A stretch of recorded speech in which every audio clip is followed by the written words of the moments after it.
నేను ఇచ్చింది కేసీఆర్ కాదంటే కదా నువ్వు చేసేది. నేను చెప్తున్నా కేసీఆర్ ఇచ్చిందని జరిగింది అని గంట పద చెప్తున్నాను. ఎవడు నాకు చెప్పాల్సిన అవసరం లేదు, నేనే సాక్ష్యం. అన్నం పెట్టుడు మరుస్తున్నా కష్టం కదా. అయితే రాజకీయ పరిణామాల వల్ల కొంతమంది దౌర్భాగ్యాలు చేసినటువంటి బాధల వల్ల నేను కొంత నిర్ణయం తీసుకుని మారాల్సి వచ్చింది.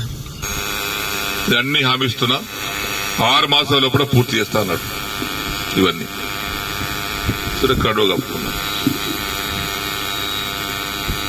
ఆ కడువ కూడా జాతీయ కండువ కప్పుకున్నా. నయమైంది. ఈ కోర్టు కేసులు ఉన్నాయి ఇప్పుడు మా మీద కోర్టు కేసులు నడుస్తున్నాయి. అరే చేతి గుట్టు కండువ కప్పుకోలేదు బాబు, ఇందిరమ్మ బొమ్మతో కప్పుకోలేదు, జాతీయ కండువ మోదీ కూడా కప్పుకోలేడు ప్రధానమంత్రి, అది కప్పుకోరా చెప్పిన. సరే ఆ కథ వేరు లీగల్ గా. ఇప్పుడు ఈ పరిస్థితిలో మనం ఇక్కడ ఆగినాం. దానికి కొంతమంది రకరకాలుగా మాట్లాడుతాం. తర్వాత మొన్న నవంబర్ 7 తారీఖు నాడు సీఎం గారింటికి మీటింగ్ అయితే పోయినా. అందరు ఎమ్మెల్యేలకు మాట్లాడుతుంటే మాకు కూడా పిలిచాడు. అది ఫిరాయింపుదారుల ఎమ్మెల్యే మీటింగ్ పెడితే అందరం పోయినాం. మీటింగ్ అయినాక విడివిడిగా మాట్లాడిపోయినాం. పొంగులేటి శ్రీనివాస్ రెడ్డి కూర్చున్నాడు, బట్టివి కూర్చున్నాడు ఆయన పొలిటికల్ ఆ ఛాంబర్లో. నేను పోయి శ్రీనివాస్ రెడ్డి రేవంత్ రెడ్డి గారు లేచాడు, కూర్చోసేనని అన్నాడు. ఒకటి అడిగితే సమాధానం చెప్పినా కూర్చుంటా అన్నా.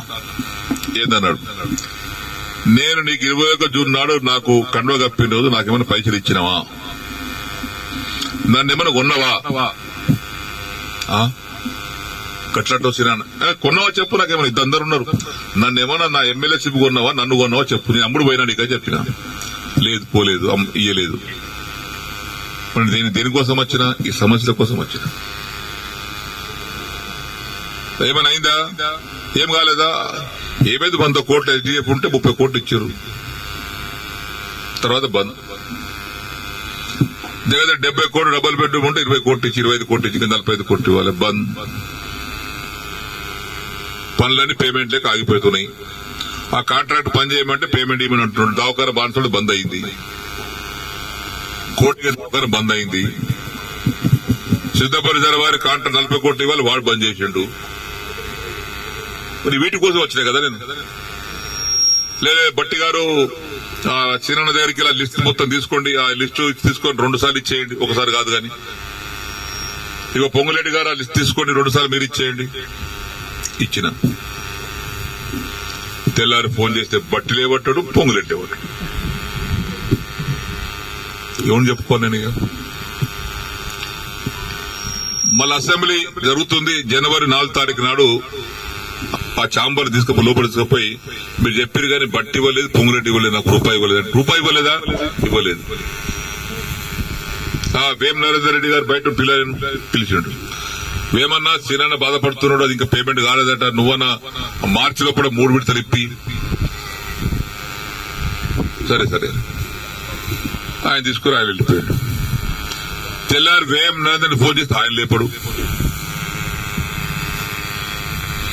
50 సార్లు చేసిన, ఒకసారి కాదు 50 సార్లు లేపడు. మళ్ళా మొన్న మార్చిల అసెంబ్లీలో జరుగుతుంటే మళ్ళా పోయారు ఛాంబర్. మన అసెంబ్లీలో కూర్చునే సీటు డబుల్ ఉంటుంది అయింది. చెప్పిన ఏది కాలేదండి. ఇవన్నీ పేమెంట్ జరగాలని రేవంత్ రెడ్డి గారి తమ్ముడు కృష్ణారెడ్డి గారి దగ్గరికి మా భాస్కర్ బాబుని తోలేసిన. ఆయన ఇచ్చిన సమాధానం ఏంటంటే, భాస్కర్ మీ డాడీ చెప్పుకుపోయి బీఆర్ఎస్ పార్టీ ఎమ్మెల్యేలకు రూపాయి ఇచ్చేది లేదు, ఒక పని ఇచ్చేది లేదు, మీ డాడీని కండువ కప్పుకోమని ఇస్తాం.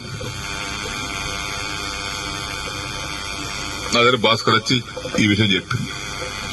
నాతను కాదు నాన్న, ఈ వయసులో నేను పార్టీ మారడం నా వల్ల కాదు, అందులో కేసీఆర్ మోసం చేసి రావడం నా వల్ల కాదు, సరే ఏమని రాకపోరాను. నేను ఆగిన బాన్స్వాడకు వస్తే కార్యకర్తలు చేసుకున్నటువంటి పనులకు బిల్లు కోసం రావడం, డబల్ బెడ్ కట్టుకున్నటువంటి మహిళలు గుంపులు గుంపులుగా రావడం, మళ్ళా నెల 15 రోజుల తర్వాత మళ్ళా భాస్కర్ మళ్ళా తోలేసిన ఆయన దగ్గరికి.